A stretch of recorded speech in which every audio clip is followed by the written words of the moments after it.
I got so much motherfucking design on right now. Break it down, bring it back, make it clap. I got 3 old thoughts, new block, wear that thing. Bitches on my line, and you know. Perkenalkan, nama saya Tessa Veronica. Di sini saya akan menjelaskan tentang cara kerja sistem operasi. 1. Melakukan manajemen proses, artinya sistem operasi melakukan penjawalan, pembuatan file, penghapusan file, dan lain sebagainya. 2. Sistem operasi, komputer hanya bisa bekerja setelah menerima instruksi dari penggunanya. Setelah menerima instruksi, kemudian dikelola atau diubah menjadi informasi yang diterima oleh perangkat lunak atau software yang ada di komputer.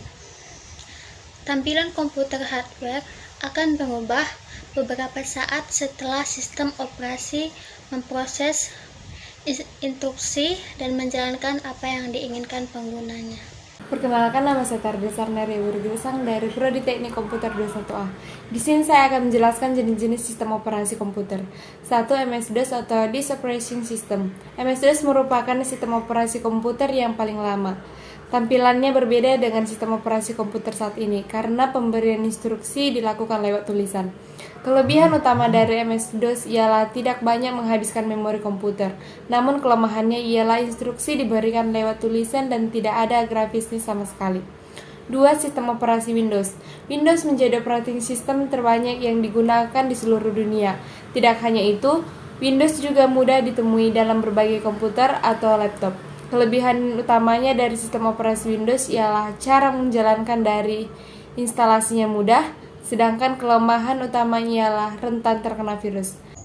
Perkenalkan, nama saya Tamara Marfal. Di sini saya akan membahas mengenai apa sih itu tentang sistem keamanan komputer dan jenis-jenis daripada virus komputer. Keamanan sistem operasi atau OS mengacu pada praktik dan tindakan yang dapat memastikan kerahasiaan, integritas, dan ketersediaan.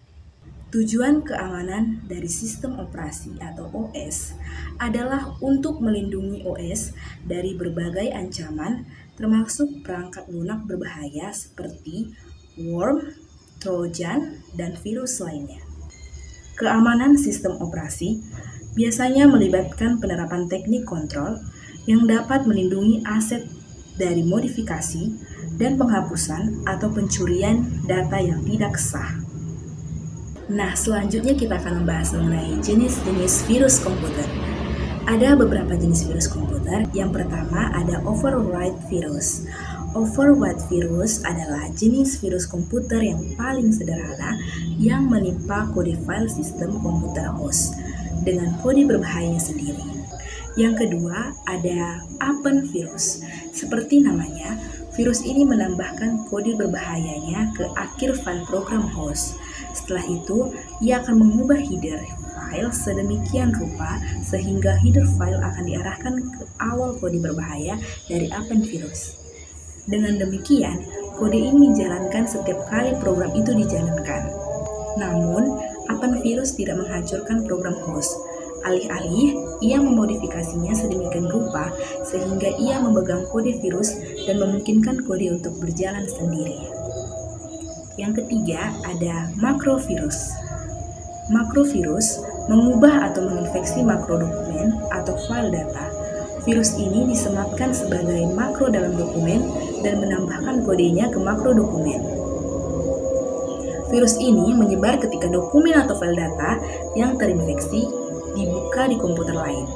Makrovirus juga menyebar melalui program perangkat lunak yang mengeksekusi makro seperti Microsoft Word, Microsoft Excel. Setiap kali dokumen dibuka menggunakan program ini, maka dokumen terkait lainnya juga akan terinfeksi. Yang keempat, ada boot virus. Boot virus atau virus sektor boot mengubah program sektor boot yang disimpan di hard disk atau di perangkat penyimpanan lainnya seperti floppy disk. Virus ini menggantikan program sektor boot dengan versi berbahayanya sendiri dan akan menginfeksi komputer hanya ketika digunakan untuk boot komputer. Sebagai contoh, jika seseorang lupa mengeluarkan floppy disknya yang terinfeksi Ketika PC dimatikan dan kemudian menyalakan PC ini kembali, ia akan menjalankan program boot sektor yang terinfeksi selama proses booting. Biasanya, virus ini akan masuk ke sistem melalui file media yang rusak, perangkat penyimpanan yang terinfeksi, dan jaringan komputer yang tidak aman. Yang kelima ada resident virus. Resident virus ini akan menetap secara permanen di memori komputer utama atau RAM. Ketika kita menyalakan komputer, maka komputer akan menjadi aktif dan virus merusak file dan program yang berjalan di komputer. Yang keenam ada multi-parted virus. Multi-parted virus menyebar dan menginfeksi dalam berbagai cara. Virus ini menginfeksi sektor boot dan file executable yang disimpan di hard drive secara bersamaan. Saat kita menghidupkan komputer, virus boot sektor ini akan terpicu karena menempel pada hard drive yang memiliki data untuk memulai komputer. Nah, setelah dipicu, file program akan terinfeksi.